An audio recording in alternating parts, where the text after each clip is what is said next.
ವಿದ್ಯಾರ್ಥಿಗಳಿಗೆ ಸ್ವಾಗತ. ನೋಡಿ, ನಿಮ್ಮ ಅರ್ಥಶಾಸ್ತ್ರದ ಮಾದರಿ ಪ್ರಶ್ನೆ ಪತ್ರಿಕೆ 2 ಇದರ ಉತ್ತರಗಳನ್ನು ನಾವೀಗ ನೋಡೋಣ. ನೋಡಿ, TFCಯು 200 ರೂಗಳು ಮತ್ತು TVCಯು 225 ರೂಗಳಿದ್ದಾಗ ಒಟ್ಟು ವೆಚ್ಚವನ್ನು ಕಂಡುಹಿಡಿಯಿರಿ. ನೋಡಿ, ಒಟ್ಟು ವೆಚ್ಚ ಏನಾಗ್ತದೆ? TFC ಪ್ಲಸ್ TVC ಎರಡು ಕೂಡಿದರೆ ಎಷ್ಟಾಗ್ತದೆ? ನೋಡಿ, 200 ಪ್ಲಸ್ 225 ಈಕ್ವಲ್ ಟು 425. ಆದ ಕಾರಣ ಉತ್ತರ ಯಾವುದು? ಸಿ. ಉದ್ಯಮ ಘಟಕದ ಲಾಭವನ್ನು ಹೀಗೆ ಸೂಚಿಸಲಾಗುತ್ತದೆ. ಯಾವ ರೀತಿ ಸೂಚಿಸಲಾಗುತ್ತದೆ? ಪೈ. ಈ ರೀತಿ ಸೂಚಿಸಲಾಗುತ್ತದೆ. ಕೆಲಸ ಮಾಡಲು ಸಿದ್ಧವಿರುವ ಎಲ್ಲ ಕಾರ್ಮಿಕರು ಪೂರ್ಣ ಉದ್ಯೋಗವನ್ನು ಕಂಡುಕೊಳ್ಳುತ್ತಿದ್ದರು ಮತ್ತು ಎಲ್ಲ ಕಾರ್ಖಾನೆಗಳು ತಮ್ಮ ಪೂರ್ಣ ಸಾಮರ್ಥ್ಯದಲ್ಲಿ ಕಾರ್ಯನಿರ್ವಹಿಸುತ್ತವೆ ಎಂಬುದು ಸಾಂಪ್ರದಾಯಿಕ ಚಿಂತನೆಯಾಗಿದೆ. ನೀವು ಕೆಳಗಡೆ ಉತ್ತರವನ್ನು ನೋಡ್ಬೋದು. ಸಾಂಪ್ರದಾಯಿಕ ಚಿಂತನೆಯಾಗಿದೆ. ಯೋಜಿತ ಸಮಗ್ರ ಬೇಡಿಕೆಯು ಯೋಜಿತ ಸಮಗ್ರ ಪೂರೈಕೆಗೆ ಸಮನಾಗಿರುವ ಬಿಂದುವಿನಲ್ಲಿ ಸಮತೋಲನವಿರುತ್ತದೆ. ಏನಿರ್ತದೆ? ಸಮತೋಲನವಿರುತ್ತದೆ. ಇನ್ನು ರಾಷ್ಟ್ರೀಯ ಕರೆನ್ಸಿಗಳು ಮಾರಾಟವಾಗುವ ಮಾರುಕಟ್ಟೆಯನ್ನು ಹೀಗೆ ಕರೆಯುತ್ತಾರೆ. ಏನಂತ ಕರೀತಾರೆ? ವಿದೇಶಿ ವಿನಿಮಯ ಮಾರುಕಟ್ಟೆ ಅಂತ ಕರೀತಾರೆ. ವಿದೇಶಿ ವಿನಿಮಯ ಮಾರುಕಟ್ಟೆ ಅಂತ ಕರೀತಾರೆ.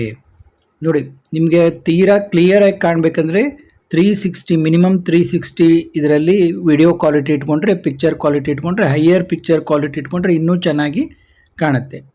ಇನ್ನು ಮುಂದಿನ ನೋಡಿ, ಆವರಣದಲ್ಲಿರುವ ಸರಿಯಾದ ಉತ್ತರವನ್ನು ಆರಿಸಿ ಖಾಲಿ ಬಿಟ್ಟ ಸ್ಥಳಗಳನ್ನು ಭರ್ತಿ ಮಾಡಿ.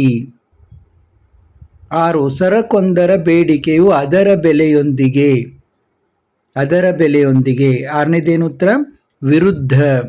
ಉತ್ತರ ಏನು? ವಿರುದ್ಧ. ಸರಕೊಂದರ ಬೇಡಿಕೆಯು ಅದರ ಬೆಲೆಯೊಂದಿಗೆ ವಿರುದ್ಧ ದಿಕ್ಕಿನಲ್ಲಿ ಚಲಿಸುತ್ತದೆ. ನೋಡಿ, ಕೆಳಗಡೆ ವಿರುದ್ಧ ಅಂತ ಬರೆದಿದ್ದೀನಿ. 7ನೇದು, ಡ್ಯಾಶ್ ತೆರಿಗೆಯು ಸರ್ಕಾರವು ಉತ್ಪನ್ನದ ಪ್ರತಿ ಘಟಕದ ಮಾರಾಟದ ಮೇಲೆ ವಿಧಿಸುವ ತೆರಿಗೆಯಾಗಿದೆ. ಯಾವುದು? ಘಟಕ ತೆರಿಗೆ. ನೋಡಿ, ಹೆಸರೇ ಹೇಳ್ತದೆ.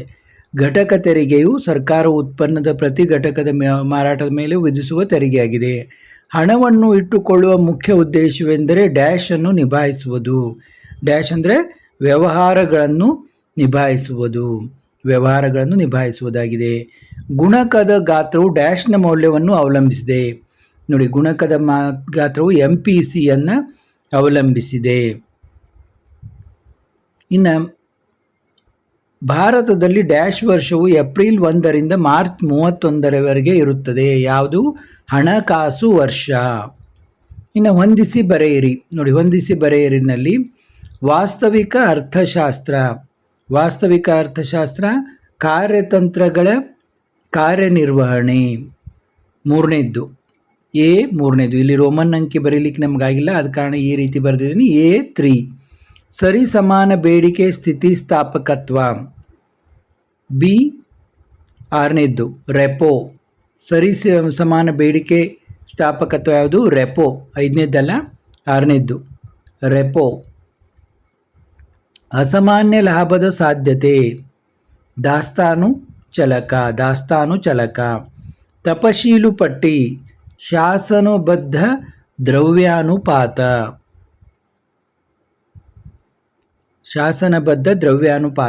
SLR ಹೊಸ ಉದ್ದಿಮೆಗಳ ಆಕರ್ಷಣೆ. SLR.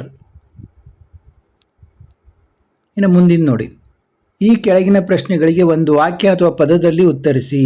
ಒಬ್ಬ ಅನುಭೋಗಿಗೆ 2 ಕಿತ್ತಳೆ ಹಣ್ಣುಗಳು 22 ಘಟಕಗಳಷ್ಟು ಒಟ್ಟು ತುಷ್ಟಿಗುಣವನ್ನು ಮತ್ತು 3 ಕಿತ್ತಳೆ ಹಣ್ಣುಗಳು 25 ಘಟಕಗಳಷ್ಟು ಒಟ್ಟು ತುಷ್ಟಿಗುಣವನ್ನು ನೀಡುತ್ತವೆ ಎಂದು ಭಾವಿಸಿದರೆ ಸೀಮಾಂತ ತುಷ್ಟಿಗುಣವನ್ನು ಕಂಡುಹಿಡಿಯಿರಿ. ನೋಡಿ, ಸೀಮಾಂತ ತುಷ್ಟಿಗುಣ ನೋಡಿ, 1 ಅಂಕ. ನೀವು ಇಷ್ಟು ಬರೆದ್ರೆ ಸಾಕು. MU5 MU5 ಅನ್ನೋದನ್ನು ಇಲ್ಲಿ ಈ ರೀತಿ ಬರೀಬೇಕು. MU5 TU5 minus TU4. ಇಲ್ಲಿ ಎಷ್ಟಿದೆ? 25 22 ಮೈನಸ್ ಮಾಡಿದರೆ ಎಷ್ಟು ಹೋಯಿತು? 3 ಹೋಯಿತು. ಸೀಮಾಂತ ತುಷ್ಟಿಗುಣ ಎಷ್ಟು? 3. ಇನ್ನು ಆದಾನಗಳನ್ನು 10% ಹೆಚ್ಚಿಸಿದಾಗ ಉತ್ಪನ್ನವು 10%ಕ್ಕಿಂತಲೂ ಅಧಿಕವಾಗುವ ಪ್ರತಿಫಲಗಳ ಪ್ರಮಾಣವನ್ನು ಹೆಸರಿಸಿ. ಅದಕ್ಕೇನಂತೀವಿ? ಏರಿಕೆಯ ಪ್ರತಿಫಲ. 13ನೇ ಉತ್ತರ ನೋಡಿ, ಉತ್ತರ ಇಲ್ಲಿ ಇದ್ದಾವೆ ನೋಡಿ. ಅದು ಏರಿಕೆಯ ಪ್ರತಿಫಲ. ಸೀಮಾಂತ ಆದಾಯವನ್ನು ವ್ಯಾಖ್ಯಾನಿಸಿ. ಉದ್ಯಮ ಘಟಕದ ಉತ್ಪನ್ನದಲ್ಲಿ ಒಂದು ಹೆಚ್ಚುವರಿ ಘಟಕದ ಉತ್ಪನ್ನದ ಮಾರಾಟದಿಂದ ಒಟ್ಟು ಆದಾಯದಲ್ಲಾಗುವ ಹೆಚ್ಚಳವನ್ನು ಸೀಮಾಂತ ಆದಾಯ ಎನ್ನುತ್ತಾರೆ. ಅನುಭೋಗಿ ಬಾಳಿಕೆಯ ಸರಕುಗಳ ಅರ್ಥ ನೀಡಿ. ನೋಡಿ 15ನೇ ಪ್ರಶ್ನೆ. ಅಂತಿಮ ಬಳಕೆಗಾಗಿ ಅನುಭೋಗಿಗಳು ಖರೀದಿಸುವ ಸರಕುಗಳನ್ನು ಅನುಭೋಗಿ ಸರಕುಗಳು ಎನ್ನುತ್ತಾರೆ. ಉದಾಹರಣೆಗೆ ಆಹಾರ, ಬಟ್ಟೆ, ಟೆಲಿವಿಷನ್ ಇತ್ಯಾದಿ. ಸ್ವದೇಶಿ ಹಣದ ಮೌಲ್ಯ ಏರಿಕೆ ಎಂದರೇನು? ಬದಲಾಗುವ ವಿನಿಮಯ ದರದ ಪದ್ಧತಿ ಇರುವ ರಾಷ್ಟ್ರದಲ್ಲಿ ಸ್ವದೇಶಿ ಹಣದ ಬೆಲೆಯು ವಿದೇಶಿ ಹಣದ ಎದುರು ಏರಿಕೆಯಾದಾಗ ಅದನ್ನು ಸ್ವದೇಶಿ ಹಣದ ಮೌಲ್ಯ ಏರಿಕೆ ಎನ್ನುತ್ತಾರೆ. ಇನ್ನು 17ನೇದು ನೋಡಿ, ಮಿಶ್ರ ಆರ್ಥಿಕತೆ ಎಂದರೇನು? ಒಂದು ಉದಾಹರಣೆ ಕೊಡಿ. ನೋಡಿ, ಮಿಶ್ರ ಆರ್ಥಿಕತೆ ಎಂದರೆ ಮಿಕ್ಸ್ಡ್ ಎಕಾನಮಿ ಅಂದರೆ ಸಾರ್ವಜನಿಕ ಮತ್ತು ಖಾಸಗಿ ವಲಯಗಳು ಒಟ್ಟಿಗೆ ಕಾರ್ಯನಿರ್ವಹಿಸುವ ಆರ್ಥಿಕ ವ್ಯವಸ್ಥೆ. ಈ ವ್ಯವಸ್ಥೆಯಲ್ಲಿ ಉತ್ಪಾದನಾ ಸಂಪನ್ಮೂಲಗಳ ಮಾಲೀಕತ್ವ ಮತ್ತು ನಿಯಂತ್ರಣವು ಸರ್ಕಾರ ಮತ್ತು ಖಾಸಗಿ ವ್ಯಕ್ತಿಗಳ ನಡುವೆ ಹಂಚಿಕೆಯಾಗಿರುತ್ತದೆ. ಅದಕ್ಕೇನಂತೀವಿ? ಮಿಶ್ರ ಆರ್ಥಿಕತೆ ಅಂತ ಕರಿತೀವಿ. ಏಕತಾನಾತ್ಮಕ ಒಲವು ಎಂದರೇನು? ಏಕತಾನಾತ್ಮಕ ಒಲವು ಮೋನೋಟೋನಿಕ್ ಪ್ರಿಫರೆನ್ಸ್ ಎಂದರೆ ಗ್ರಾಹಕರು ಯಾವಾಗಲೂ ಕಡಿಮೆ ಪ್ರಮಾಣದ ಸರಕುಗಳಿಗಿಂತ ಹೆಚ್ಚು ಪ್ರಮಾಣದ ಸರಕುಗಳನ್ನು ಬಯಸುತ್ತಾರೆ. ಕಡಿಮೆ ಪ್ರಮಾಣದ ಸರಕುಗಳಿಗಿಂತ ಹೆಚ್ಚು ಪ್ರಮಾಣದ ಸರಕುಗಳನ್ನು ಬಯಸುತ್ತಾರೆ. ನೋಡಿ, ಒಂದು ಮಿನಿಮಮ್ 360 ಡಿಗ್ರಿಯಲ್ಲಿ ಇಟ್ಕೊಂಡ್ರೆ ನಿಮಗೆ 360 ಪಿಕ್ಸೆಲ್ನಲ್ಲಿ ಇಟ್ಕೊಂಡು ಕ್ಲಿಯರಾಗಿ ಕಾಣುತ್ತೆ. ಅಲ್ಪಾವಧಿ ಮತ್ತು ದೀರ್ಘಾವಧಿ ಪರಿಕಲ್ಪನೆಗಳ ಅರ್ಥ ನೀಡಿ. ಅಲ್ಪಾವಧಿ ಅಂತಂದರೆ ಶಾರ್ಟ್ ರನ್. ಉತ್ಪಾದನೆಯಲ್ಲಿ ಬಳಸುವ ಕನಿಷ್ಠ ಒಂದು ಉತ್ಪಾದನಾಂಗದ, ಸಾಮಾನ್ಯವಾಗಿ ಬಂಡವಾಳ ಅಥವಾ ಯಂತ್ರೋಪಕರಣಗಳು ಪ್ರಮಾಣವನ್ನು ಬದಲಾಯಿಸಲು ಸಾಧ್ಯವಾಗದ ಸಮಯದ ಅವಧಿ. ದೀರ್ಘಾವಧಿ ಅಂದರೆ ಲಾಂಗ್ ರನ್ ಎಂದರೆ ಉತ್ಪಾದನೆಯಲ್ಲಿ ಬಳಸುವ ಎಲ್ಲ ಉತ್ಪಾದನಾಂಗಗಳ ಅಂದರೆ ಶ್ರಮ, ಬಂಡವಾಳ, ಭೂಮಿ ಪ್ರಮಾಣವನ್ನು ಬದಲಾಯಿಸಲು ಅಥವಾ ಸರಿಹೊಂದಿಸಲು ಸಾಕಷ್ಟು ಸಮಯಾವಕಾಶವಿರುವ ಅವಧಿ. ಅಂದರೆ ಇಲ್ಲಿ ಜಾಸ್ತಿ ಸಮಯ ಇರೋದಿಲ್ಲ, ಇಲ್ಲಿ ಜಾಸ್ತಿ ಸಮಯ ಇರುತ್ತದೆ. ಪರಿಪೂರ್ಣ ಪೈಪೋಟಿ ಮಾರುಕಟ್ಟೆಯಲ್ಲಿ ಉದ್ಯಮ ಘಟಕ ಒಂದು ಲಾಭವನ್ನು ಗರಿಷ್ಠಗೊಳಿಸಲು ಅಗತ್ಯವಿರುವ ಷರತ್ತುಗಳನ್ನು ತಿಳಿಸಿ. ನೋಡಿ, ಪರಿಪೂರ್ಣ ಪೈಪೋಟಿ ಮಾರುಕಟ್ಟೆಯಲ್ಲಿ ಉದ್ಯಮ ಘಟಕ ಒಂದು ಲಾಭವನ್ನು ಗರಿಷ್ಠಗೊಳಿಸಲು 2 ಮುಖ್ಯ ಷರತ್ತುಗಳು ಅಗತ್ಯ.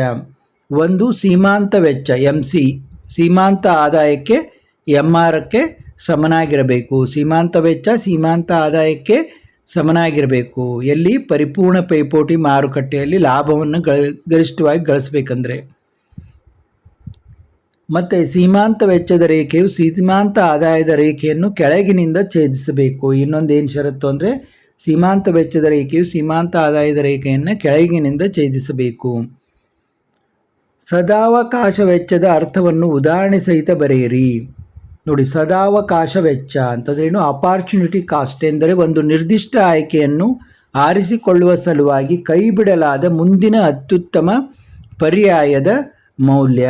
ಉದಾಹರಣೆಗೆ, ಒಬ್ಬ ವ್ಯಕ್ತಿಯು ತನ್ನ ಭೂಮಿಯಲ್ಲಿ ಭತ್ತ ಬೆಳೆಯಲು ನಿರ್ಧರಿಸಿದರೆ ಆ ಭೂಮಿಯಲ್ಲಿ ಬೆಳೆಯಬಹುದಾಗಿದ್ದ ಮುಂದಿನ ಅತ್ಯುತ್ತಮ ಪರ್ಯಾಯ ಬೆಳೆಯಾದ ಕಬ್ಬಿನ ಇಳುವರಿಯ ಮೌಲ್ಯವೇ ಭತ್ತ ಬೆಳೆಯುವಿಕೆಯ ಸದಾವಕಾಶ ವೆಚ್ಚವಾಗಿರುತ್ತದೆ. GDP ಅಂತಂದು ಮಾಪನದ 3 ವಿಧಾನಗಳನ್ನು ತಿಳಿಸಿ. GDP ಮಾಪನದ ನೋಡಿ, ವರಮಾನ ವಿಧಾನ, ವೆಚ್ಚ ವಿಧಾನ, ಉತ್ಪನ್ನ ವಿಧಾನ. ವರ್ಗಾವಣೆ ಪಾವತಿ ಅಂದ್ರೇನು? ಒಂದು ಉದಾಹರಣೆ ಕೊಡಿ.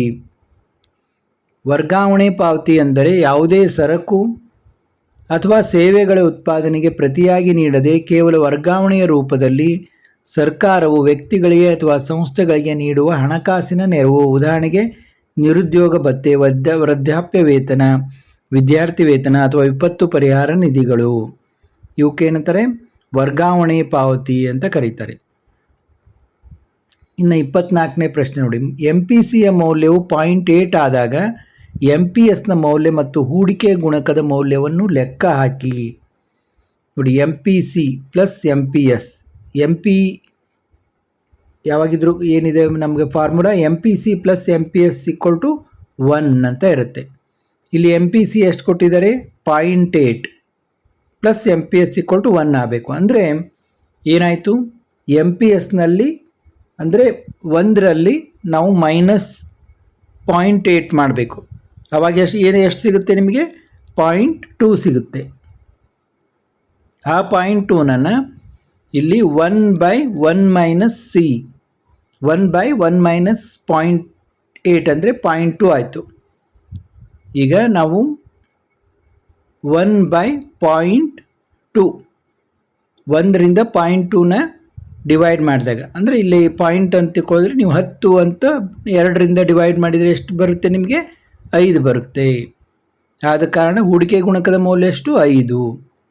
ಸಾರ್ವಜನಿಕ ಸರಕು ಮತ್ತು ಖಾಸಗಿ ಸರಕುಗಳ ನಡುವಿನ ವ್ಯತ್ಯಾಸ ತಿಳಿಸಿ. ನೋಡಿ, ಬಟ್ಟೆ, ಆಹಾರ, ಕಾರು ಇತ್ಯಾದಿ ಸರಕುಗಳು ಖಾಸಗಿ ಸರಕುಗಳಾಗಿವೆ. ಖಾಸಗಿ ಸರಕುಗಳಿಗೆ ಸಂಬಂಧಿಸಿದಂತೆ ಯಾರೇ ಆಗಲಿ ಹಣ ಪಾವತಿಸದೇ ಇದ್ದರೆ ಅದರ ಲಾಭವನ್ನು ಅನುಭವಿಸುವುದರಿಂದ ಹೊರಗಿಡಲಾಗುತ್ತದೆ. ಅಂದರೆ ನಾವು ಖಾಸಗಿಯಾಗಿ ನಾವು ಕಾರ್ನಲ್ಲಿ ಅಡ್ಡಾಡಬೇಕಂದ್ರೆ ಕಾರ್ ತೊಗೋಬೇಕು, ಬಟ್ಟೆ ಹಾಕೋಬೇಕಂದ್ರೆ ಬಟ್ಟೆ ಇದನ್ನು ಮಾಡಬೇಕು.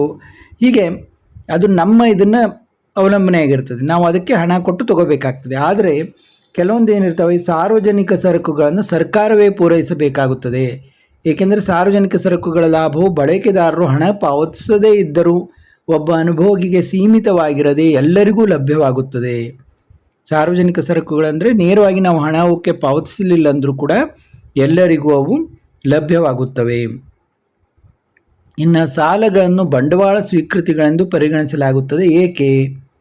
ನೋಡಿ, ಹೊಣೆಗಾರಿಕೆಯನ್ನು ಸೃಷ್ಟಿಸುವ ಅಥವಾ ಹಣಕಾಸಿನ ಆಸ್ತಿಗಳನ್ನು ಕಡಿಮೆ ಮಾಡುವಂತಹ ಸರ್ಕಾರದ ಎಲ್ಲ ಸ್ವೀಕೃತಿಗಳನ್ನು ಬಂಡವಾಳ ಸ್ವೀಕೃತಿಗಳು ಎನ್ನುತ್ತಾರೆ.